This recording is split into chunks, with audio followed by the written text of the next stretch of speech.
करतो. आता हेच आम्ही अगोदरपासून सांगलो होतो की आपण पत्र लिहून सांगलो होतो, पाट्या मराठीत करा. नाही यायचं तर काय करायचं? हे सगळ्या बाजूनी महाराष्ट्रामध्ये प्रत्येक गोष्टीचं मराठीकरण करणं ही आपली जबाबदारी आहे. रेल्वेमध्ये बघा, प्रत्येक रेल्वे स्टेशनवरती बघा मराठी अनाउन्समेंट होते की नाही.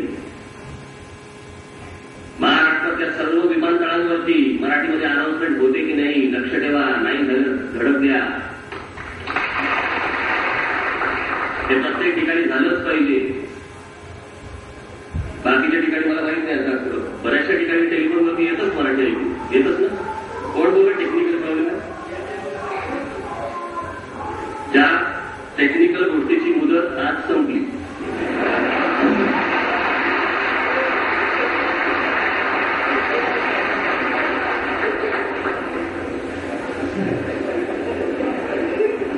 बरं का, मला फालतू झंझट आवडत नाही.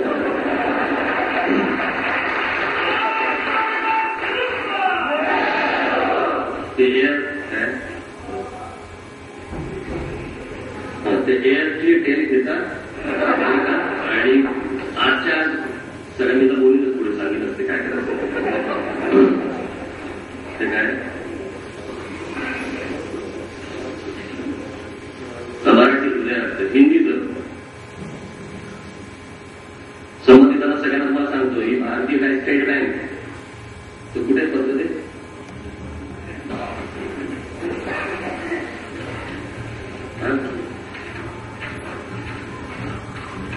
या स्टेट बँकेच्या प्रत्येक ठिकाणी जायचं, तिकडे त्यांच्या पत्रावरती लिहिलंय हिंदी में पत्राचार का हम स्वागत करते हैं, कृपया आपका अधिक से अधिक पत्राचार हिंदी में ही करने की कायदी कोशिश जारी रखें.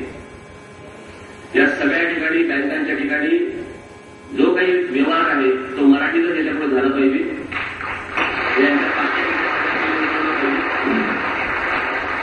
माझा हिंदी भाषेला विरोध नाही. म्हणजे आज महाराष्ट्रामध्ये मी माझी काहीतरी असं बढाई मारत नाही, पण महाराष्ट्रामध्ये जेवढे नेते आहेत राजकारणातले त्यातलं हिंदी उत्तम बोलणाऱ्या पहिल्या पाचामध्ये मी असते.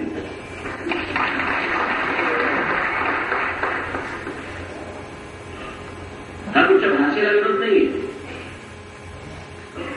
माझ्या वडिलांना तर उर्दू भाषा ही लिहिता यायची, वाचता यायची, बोलता यायची.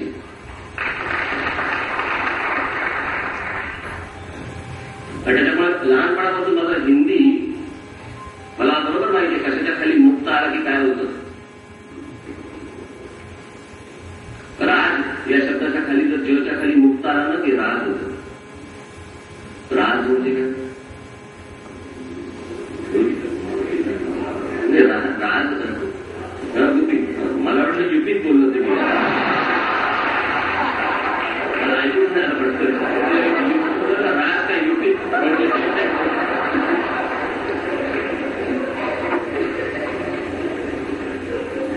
त्याच्यामुळे भाषेला विरोध नाही. मी माझ्या पत्रामध्ये दिलेलंच आहे की देशातल्या किंवा बाहेरच्या जास्तीत जास्त भाषा आपण शिकल्या पाहिजेत, आल्या पाहिजेत. त्याच्यामध्ये वादच नाही. परंतु ती भाषा जरी असेल तर ती राष्ट्रभाषा ही आमच्यावरती लादू नका. देशामधल्या जेवढ्या सगळ्या भाषा आहेत त्याच्यापैकीच एक हिंदी आहे. त्याच्यामुळे ती हिंदी ही आमच्यावरती राष्ट्रभाषा म्हणून लादू नका. आज विविध वेगवेगळे विषय आज आपल्या समोर येत आहेत. काल ते महिला आरक्षणावरती झालं. काय मूर्ख माणसाची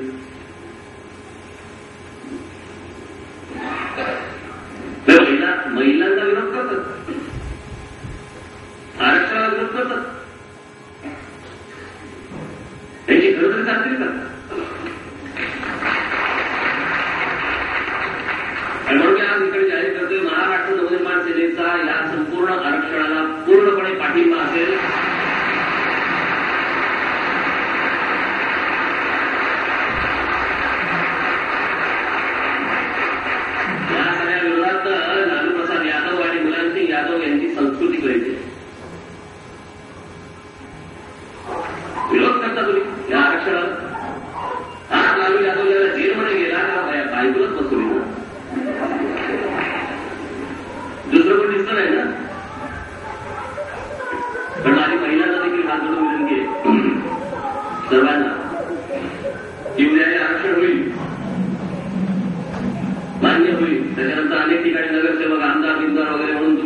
तिकडे याल, पण कारभार तुम्हीच केला पाहिजे.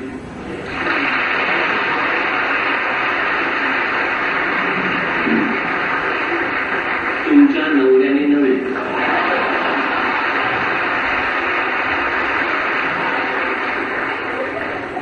नगरसेविका असते, पण नवराच नगरचं कोण फिरत असतो हे देखील होता कामा नाही. जी जबाबदारी आपल्यावरती टाकलेली आहे, जी जबाबदारी आपल्यावरती आलेली आहे, लोकांनी आपल्याला मतदान केलेलं आहे, त्याच्यानंतर ती जबाबदारी तुम्ही पार पाडली पाहिजे. तुम्हाला त्या गोष्टी कळल्या पाहिजेत. इतर गोष्टी बोलण्यासाठी बरोबर दिसत नाही, बरोबर नाही.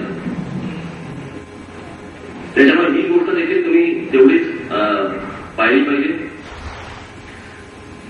काल परवाकडे ते शिशिर शिंदेचा एक फोटो आला कृपाशंकर सिंग बरोबर, आणि म्हणून विचारपूस केली, पण काय मलाही कळलं नाही काय व्यक्ती, तुम्हाला तुमचाही गोंधळ उडाला हे काय होता. मग मी नंतर ती विचारपूस केली सगळी.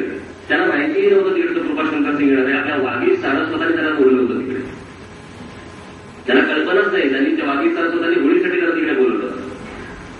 त्या तिकडच्या कुठेतरी इमारतीमध्ये कृपाशंकर सिंगचे कुठं नातेवाईक करतात, मुलगी तिच्याकडे तो आला होता.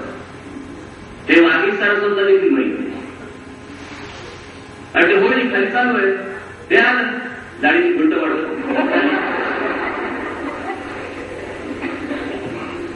म्हणजे आहे कसं तुम्हाला माहिती.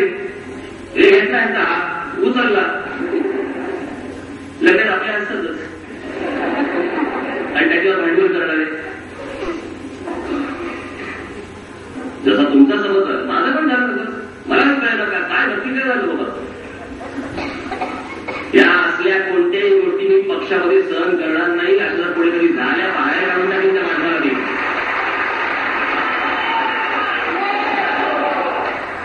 लोकांनी विश्वास टाकायचा आपल्यावरती आणि सतत आपण तो मोडायचा, असे प्रकार मी या पक्षामध्ये होऊ देणार नाही.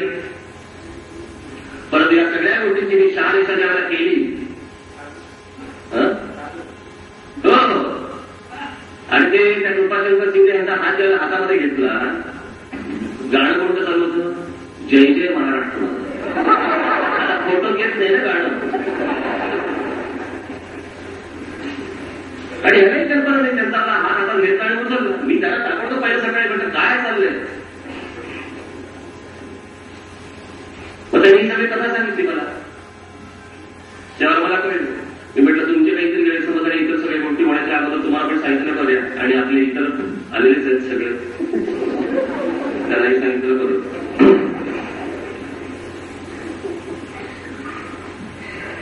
त्याच्यामुळे हे या गोष्टी होत आहेत. आजपासून आपली नोंदणी सुरू झाली.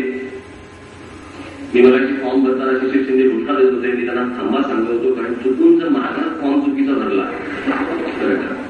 आणि माझा फॉर्म भरून मला पक्षामध्ये प्रवेश दिल्याबद्दल मी सर्व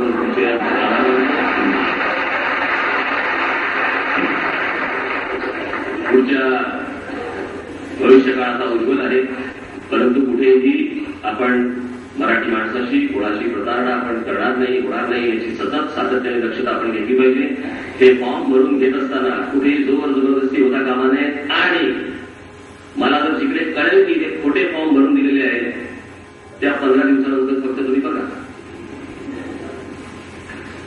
कारण आता सध्या दिलेली झाडाझडती सुरूच आहे. त्याच्यामुळे हे पुढचे 15 दिवस हे बोनस म्हणून घ्यायचे. मला या संपूर्ण नोंदणीच्या कार्यक्रमामध्ये हा कार्यक्रम कसा होतोय, तो व्यवस्थित कसा पार पाडला जातोय, नुसतीच नोंदणी नाहीये. हे आतापर्यंत मी जी काही